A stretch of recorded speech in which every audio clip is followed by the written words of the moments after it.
So this time round I'm going to be mostly talking about Community of Objects. That's the piece with the boxes that I'm making for Plus-Minus Ensemble. The workshop for that is this coming Wednesday, so 3 days away. So I think it's pretty understandable that that's taken up most of my time for the past couple of weeks, really sort of cementing that down and trying to get it to a point where it can actually be played. So, I mean, just a brief update on the floor piece and the studio sketchbook. They're kind of on pause, partly because of the imminence of the workshop, but also I got some great feedback from my supervisors and the Bastard Assignments guys, and there's mostly just been a lot of thinking happening about what I'm trying to say with that piece and what is the essence of it and how does the live performance and the form of the live performance reflect that.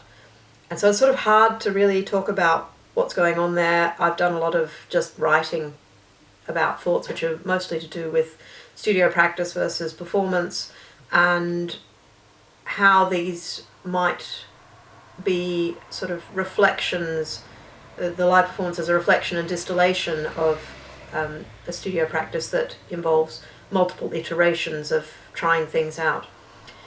But there's no actual physical stuff to look at all because it's still in the same form that you saw last time. Yeah, but it's gradually getting there. There's no deadline for that one at all, so I'm not freaked out about it. I've just got to keep working through it, and then once this is out of the way, and indeed performance for Brighton Fringe is out of the way, for which I'm sort of about to start looking at another piece that I made a little while ago, and which might make some changes too. Come June, I'll be back on that one.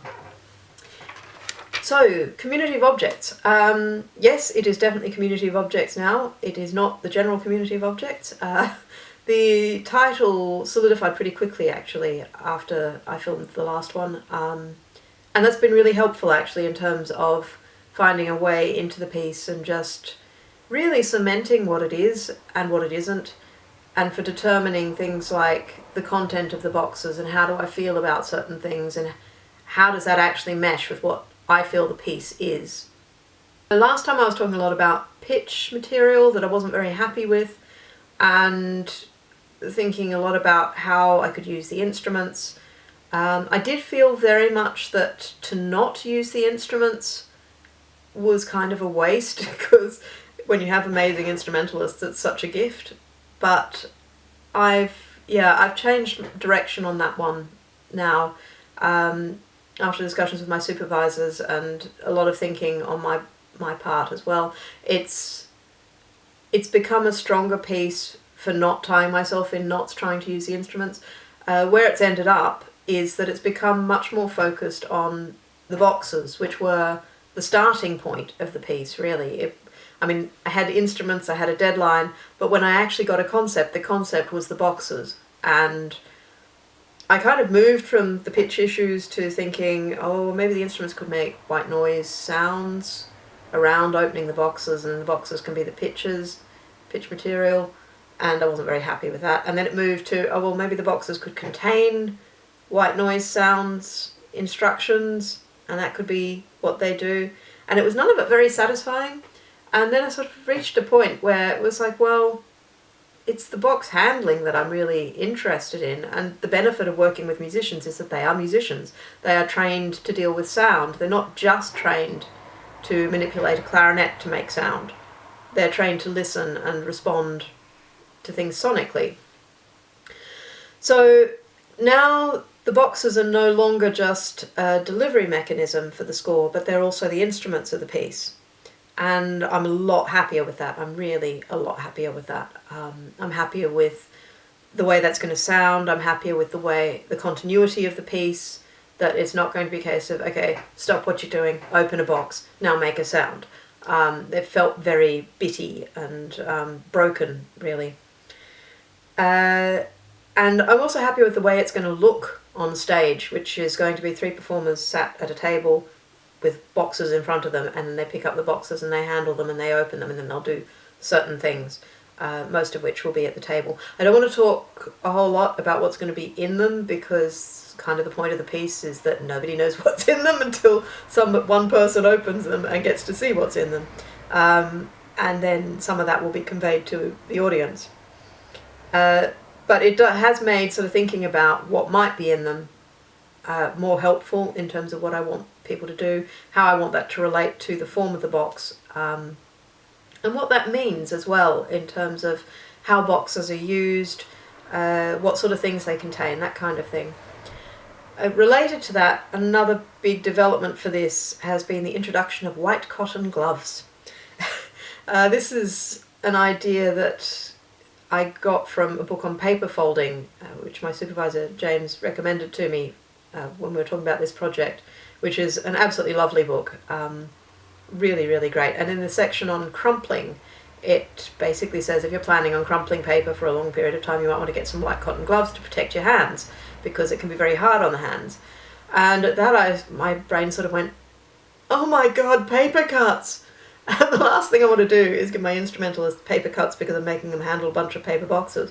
I mean, I think with the paper I'm using, quite a bit of it's quite soft. Other bits are sort of plasticky, so it's not really like paper, the sort of paper that gives you paper cuts. A lot of it's heavier or much lighter than normal paper. But at the same time, yeah, I didn't really want to think about that. And then when I was thinking about the white cotton gloves and thinking, well, the associations of that are with archiving and with handling something that's really precious, which really tied in with something Morton Feldman said in an interview. I've been reading a lot of Feldman interviews lately, from a book called Morton Feldman Says, which is excellent. I recommend it. And he was talking about the opera that he made on a text by Samuel Beckett, and he said, I wanted to treat each sentence as a world. And this is pretty much the view I've got for these boxes, is that each box is its own little world, and I want it to be treated as something precious. And so that idea of having gloves on to handle these boxes, it just increases that impression, I think, that this is not just a random old box. It is a very precious thing to be dealt with preciously, which then, of course, highlights the sort of brutality of when you destroy it and throw it away.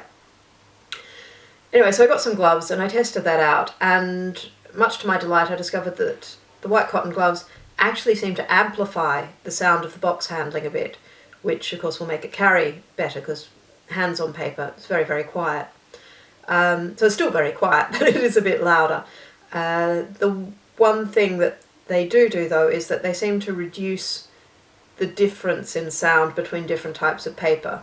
So it's a trade-off. It's a bit louder, but the sounds sound a bit more the same. And then one thing I tried after that was thinking, well, what if they're white cotton gloves, but they're a little bit rough? And so I tested a pair by painting gesso on the fingertips. Now, gesso is basically glue mixed with, I think it's chalk, and you use it for things like if you're doing oil paint on paper, that kind of thing. But it comes out a little bit rough, like very, very fine sandpaper. And when I tested that out, again, there was an increase in volume, but also a change in the texture of the sound. So I think I've got to a point where it's going to be starting out with plain white cotton gloves, then move to the gessoed gloves, and then for the final box to remove the gloves altogether, and that be the only box that they touch with their hands. And I'm really pleased with how that sounds and how that looks. I did a video test, which I'll put a snippet in here. And yeah, I was quite pleased with how that all came together. I did have to record the sound separately, so it's not actually the room sound, because there was just too much traffic noise.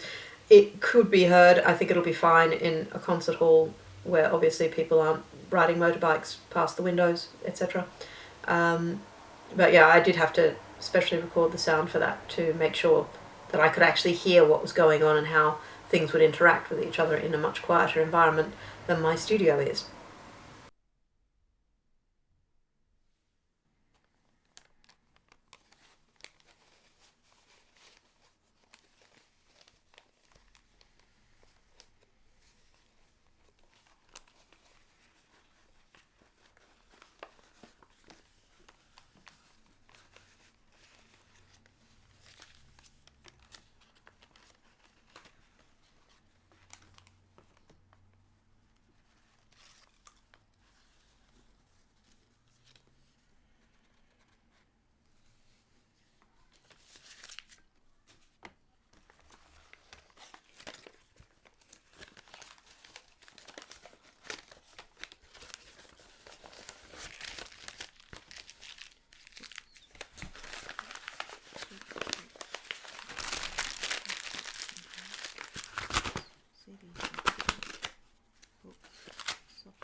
this point I've made about half of the boxes for the performance. My initial idea was to have them all exactly the same, all of them matching, and then I changed that to wanting to make them out of different types of paper to really sort of highlight the way they sound, because different papers sound differently to others. They're subtle differences, but they're ones that I enjoy. And then so I've gone with the whole white, off-white mix, which I think is really nice. It gives it a feel of texture and like they haven't been mass-produced. It feels a lot more handmade.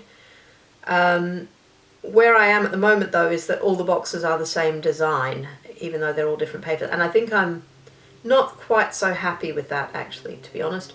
I think I've reached a point where if this workshop is a success and it's not all unutterably dull, and I push it into something else, then I think the next version I do, or a version I do for performance, would be to have, ideally, just about every box different from every other box. I just didn't have time to work through that at the moment. I've got a book on structural packaging design, which is by the same guy who did the paper folding book, and that looks amazing. There's so many beautiful boxes in there, and I just haven't had time to tinker about making them. It felt more important to me that the boxes for this feel like they were well executed, and that they were a precious thing, a precious handmade thing, that just worked. I didn't want to have to worry about, oh my goodness, the lid on this one doesn't fit, so I've got to make it again and again and again. And yeah, I'll talk to the performers in the workshop and see how they feel about that, whether they feel any particular attraction to one over another. I think one of the things with having different designs is it feels to me like that might pique the curiosity more of performers, which is kind of what I want, is that for it to be at least a slightly emotional experience for them, that I like the look of that box over there, so I'm going to lean over the person next to me to get to it.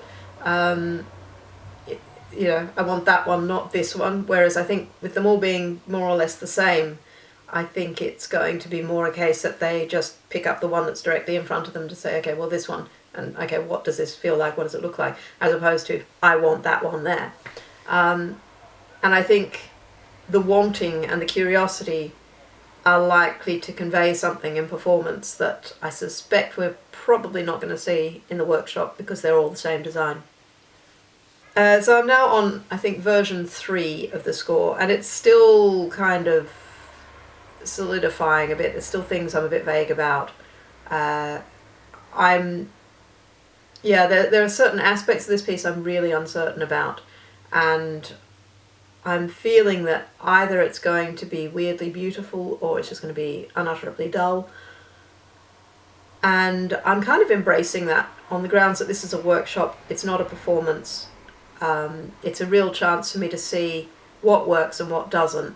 And if most of it works, but certain things need to be refined, then that's great, and I will refine them and it'll become a proper piece. But at the same time, things that I think might not work, might work.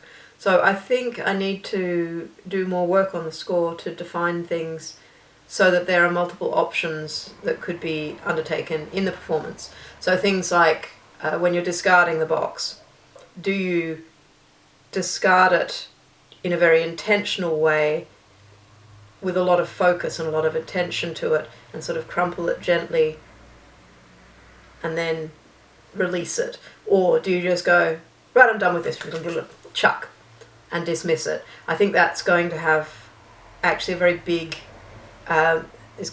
implications for how the piece progresses and how the mood of the piece progresses. What I found in my own video tests was that my actions in disposing of the boxes felt very dismissive, which made taking the next box feel quite acquisitive and materialistic, and not so much like they were precious objects, but just that I wanted more and more and more. It was very, very, very material, and I wasn't very comfortable with that. And I think perhaps treating them with more respect when discarding them is going to give a better effect overall. So that's been the fortnight, and I will hopefully see you again in another 2 weeks. Thank you for watching. Bye.